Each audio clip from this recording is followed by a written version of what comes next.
ചേട്ടാ ഈ സ്കൂട്ടർ അപ്പുറത്തെ വളവിൻ്റെ അവിടെ ഒന്ന് കൊണ്ടുതരാൻ എത്ര രൂപ ആവും? അതിനെ പെട്രോൾ തീർന്നു ചേട്ടാ വളവിൻ്റെ അപ്പുറം കൊണ്ടുതരാൻ എത്ര രൂപ എന്ന് പറ.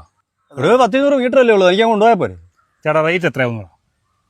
അതൊരു 10-250 രൂപയാവും. 200 മീറ്ററിന് 250? ആ 10-250 രൂപയാവും. ആ എന്നാലും കുഴപ്പമില്ല, ഭാഗ്യത്തെ.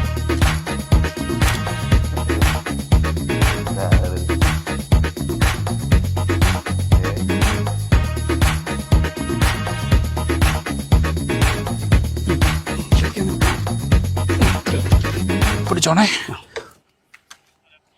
എടോ ഈ 200 മീറ്റർ വരാൻ വേണ്ടി 250 രൂപ വേണ്ടത്, ആ മണ്ടനാണ്. ഒരു കാര്യം കാണിക്കേ. ആ നിൽക്കുന്ന ആരാന്ന് കണ്ടോ? ആ പോലീസ് ചെക്കിങ്ങാ. ദേ ഈ വണ്ടിക്കാണെങ്കിൽ ബുക്കും പേപ്പറും ഇല്ല, ഇൻഷുറൻസ് ഇല്ല, പൊല്യൂഷൻ ഇല്ല, എനിക്കാണെങ്കിൽ ലൈസൻസ് ഇല്ല, കൂടാതെ ഞാനൊരു ക്വാർട്ടർ അടിച്ചിട്ടുമുണ്ട്. ഇത് മൊത്തം കൂടെ അവർ പിടിച്ചു കഴിഞ്ഞാൽ എത്ര രൂപ ആവും? അതൊരു 10-15 രൂപയാവും. 10-15,000 രൂപ. ഞാൻ ചേട്ടന് ഇപ്പം എത്ര രൂപ വന്നു? 250 രൂപ വന്നു. അതുകൊണ്ട് ഇന്നത്തെ ദിവസം മൊത്തം എൻ്റെ വണ്ടി എടുത്ത് ഈ കിണ്ടിക്കകത്ത് വെച്ചോണ്ട് കിടന്നാലും എനിക്കിതിലും കുറച്ചേ ആകുള്ളൂ. അപ്പം ആരാ മണ്ടൻ? അത് ഞാനായിരിക്കുമോ? അപ്പം മണ്ടൻ പോകും.